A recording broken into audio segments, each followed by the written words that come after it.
My journey of parenting teenagers. Here's what I want to share you. The good, the bad, the most amazing, and the growth that we get to really see among our kids. For me, before I became a foster parent, I thought I should have a child between 4 and 8. But I never really thought about they grow up. To me, it was like, just 4 or 8.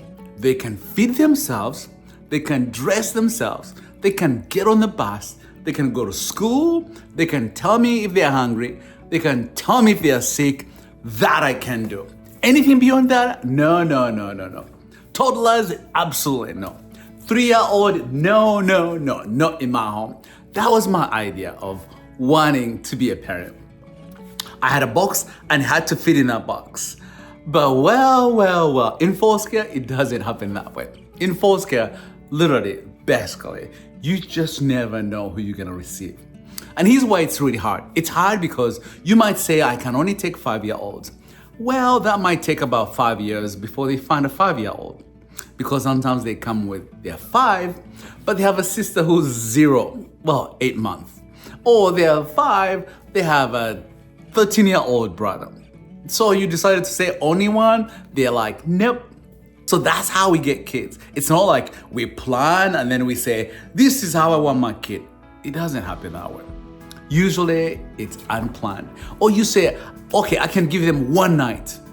Well, a week comes, the next week, because they can't find where the child to go. And I had to learn really quickly. Once my teens became 13, the behaviors change. The way they eat changed. The way they sleep changed. The way they communicate to me changed. Everything changes when my kids turn 13. I'm sure many of you are parents, so you know what teenagers looks like. You know, it is crazy. It's really crazy journey. And I got to learn just the way they do things and the way they drive me crazy. You know, so today I have an 18-year-old and I have a 20-year-old. And here are lessons that I've learned as an adoptive parent and a foster parent of teenagers. Things that I've learned along the way that I had no clue of, or that I had come to learn along the way. Every time something new comes, I'm like, oh, okay, sure. So I'll start with, for example, when my child turned 13, well, the voice changed and now I felt like there's another man in the house. Like, wow, there's 2 of us in here.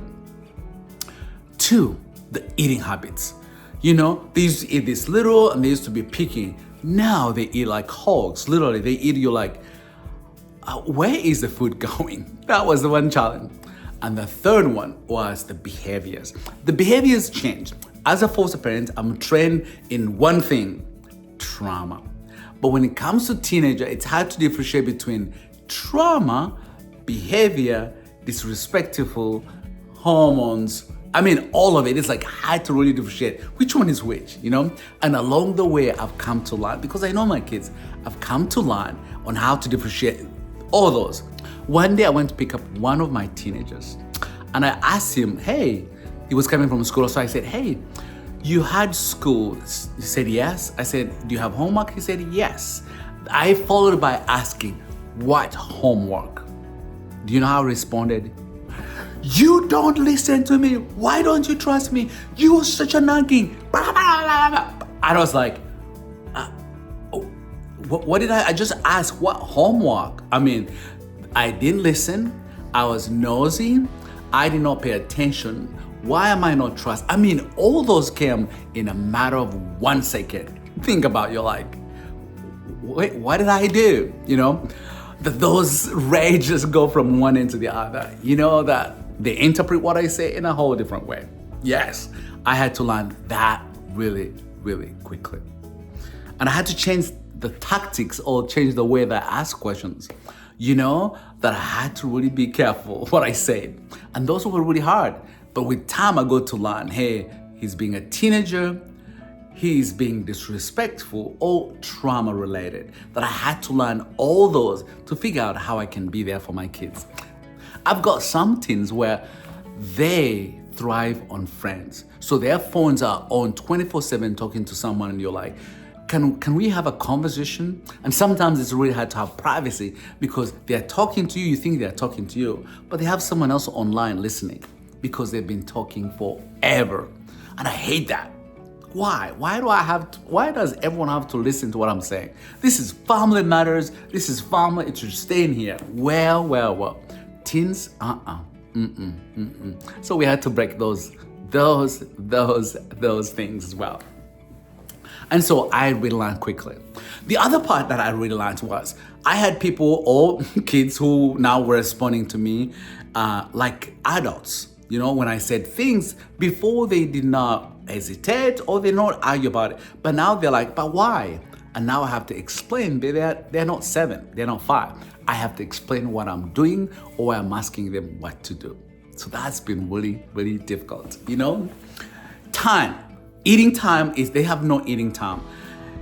It can be lunchtime. They will have a snack of this big, you know, and then they eat and then they come back a few seconds later to have another snack. And it's like going on and on. And for me, what angered me that I really got to learn was they are eaters, that they eat. They constantly, their bodies are changing. And so they're eating constantly. And so you buy food and you go back, it's all gone. You buy milk. Literally, you go to bed when there's a pint of milk, a gallon of milk. You wake up in the morning, it's all gone, and you're thinking, what happened to the milk? What happened to the milk, you know? And it's really been a challenge. The other thing is that they've learned to be independent. Now they can cook for themselves. Now they can do things. So now the way I wash my dishes, the way I take care of things now changes because they don't do the same. They use the dish, but once they use it, they don't clean it. They leave it there. And when I come, I'm like, hey, no. They wash it, but they put it in a place where we can't find it, you know? So like constantly changing. Before I was in charge and I helped them, but now I have to give them the freedom to be on their own, to do things the way they like it or the way they should. And that is always a fun, challenging way. And so it's been really fun, but also challenging. The other part is that they want their privacy. So that means I cannot really go to their room and say, things should be this way, things should be this way. They want to just do the way they do. But I have set up rules as well. I'm like, if you're gonna be in my house, you just can't leave clothes lying everywhere, you know? And the deal I have with my teen is, if you do that and I come to your room often and I find that, I'm cutting off the internet. It's my only way that I can survive. The only way I can make them do things. Sometimes they are playing and then the internet goes off and they're like, Dad, what's up with the internet? I'm like, well, did you clean your room? Did you make sure there is no stinky? Did you bring all the utensils that you took outside or took up there the last month? Come back? Because we are running out of cups and we can't find any spoons. Where are they? They're in your room. Bring them, I'll give you internet. And that has been working, you know? Also, what has been really working is spelling out the consequences and saying, hey, here's what I'm expecting, and we agree to it. And here's what you should do. And when they don't, there are consequences. And that's been really wonderful parenting because I'm able to talk to them. I'm able to say, hey, if this happens, here are the consequences. Do we agree? And that has really, really worked so well, you know? And it's wonderful. Really, a challenge. The other part is friends. You want them to have a normal life. You want them to have friends. So they always have friends. I mean, so many friends for sure. But sometimes they have friends where you're like, who is this? Where are they? And I love how they just match them to my pantry and let them like, hey, you can get anything here. Do you buy it? Why? You know, I love their generosity spirit. But boy, when you have 4 or 5 teenagers visiting your home and living in your pantry, there's hardly anything to eat. Really, anything to eat. And I don't want to be that parent who closes and shuts and locks and has the key. No. I just want my kids to have that freedom. And it's always good that they can be kind to others, but also be kind to others as well, who they bring in to say, we feed you. And something maybe hopefully they're learning from me, you know? So it's really cool. The other part that I'm learning now that I have an 18 and 20, yes, you want them to have jobs, which I thought that they can do on their own, like, hey, find a job, do. But I realized that I still have to participate. My teens don't drive. They're still learning how to drive. So that means we have to drive around to look for jobs, but it's their opportunity to apply for. I can drive them, I can drop them, I can do all that, but it's their job to look for those jobs, apply for those jobs, and make sure that they get those jobs, which is not easy. Sometimes it's hard because they try all they can, but they're not getting the job. But I realized that I thought it was their job to do, that I realized I have to participate and help them navigate that. Here's why most of our kids in foster care sometimes end up homeless or have no jobs. Well, they never had someone to help them navigate.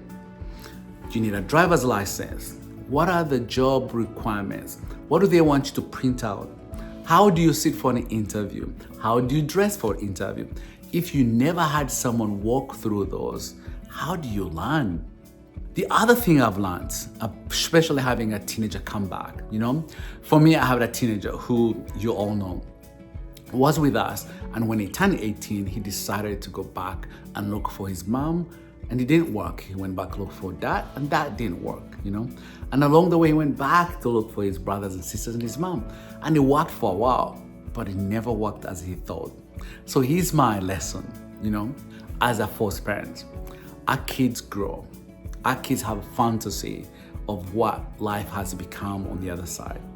Most of them, they don't really know. So think about, you left your mom and dad when you're 12, but you never went back. The only time you saw them was when they're visiting you. And when they're visiting you, they brought you the favorite thing, the Coca-Cola, the sugar, the stuff. And it was good time because it was only for 1 hour or two. So in your mind, you always think things are okay there. I saw them last week.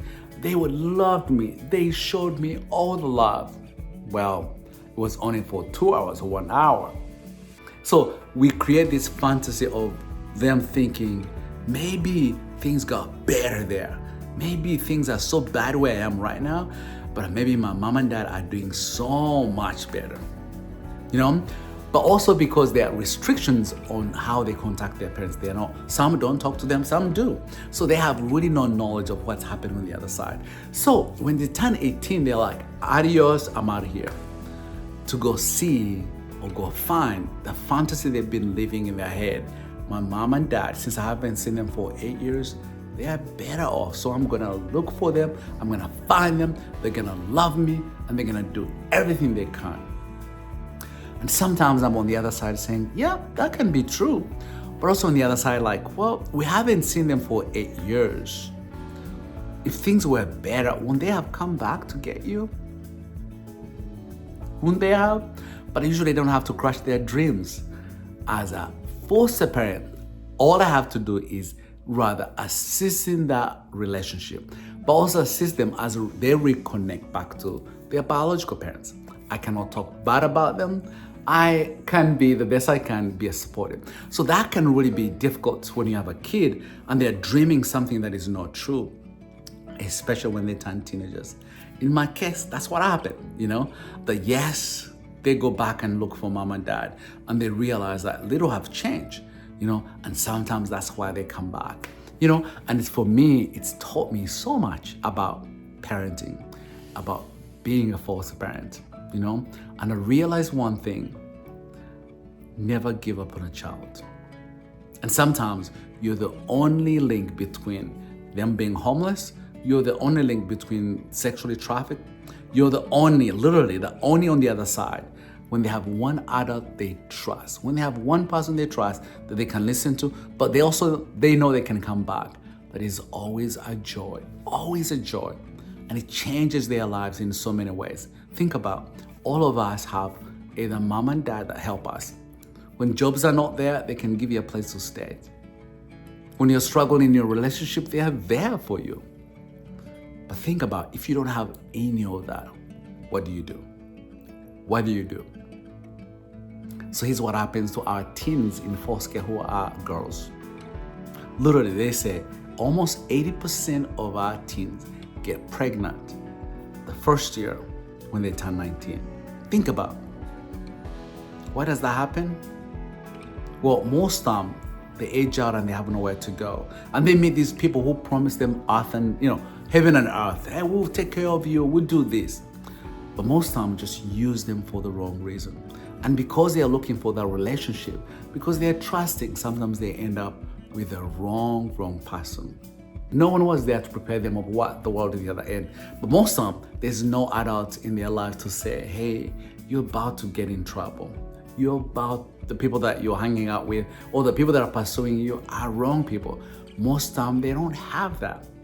And that's why it's important for me to receive my kids back and say, hey, no matter what happened, we want to have you back. But it helps you transition the best way you can to your next things you want to do. And that's something I've learned about teens, And here's the fact about foster care with trauma. When you have trauma, when you're 18, emotionally, sometimes you're just 15 years old. So they just send a 15-year-old to live on their own. Yes, as I said, age-wise, they are 18, but emotionally, and how they've developed, they're so behind that we are sending literally a 15-year-old on the streets who doesn't know how to look for a job, who doesn't know how to maintain a good relationship, who doesn't know how to, navigate the world, who sees the best in others and sometimes take advantage of them. And sometimes they just need someone on the other side. And that's what I want to be. And that's what I'm trying to be. And that's why I love being, a dad to teenagers. Yes, they're difficult. Yes, they can drive me crazy. But along the way, I know that I'm protecting and I'm there when they need us, Yes, they are mature, but they still need us. Yes, they can live on their own, but can they really? Or it's my job to give them tools on how they can do that. And that's what I love being a foster dad. Hi guys, my name is Anthony. This is my dad. You're supposed to say hey. Oh. And this is my dad. Hey. All right. It's supposed to My dad. Hey. I'm saying what you're saying. Just smile and wave. Okay, don't say anything. All right. This is my dad. Thank you for watching. Don't forget to like and subscribe and hit that notification bell. That way you can be notified whenever another one of our videos come out. And we love to see your comments, so make sure that you leave a comment down below of what we should do next and if we should bring back cooking with Anthony. And thank you so much for supporting us.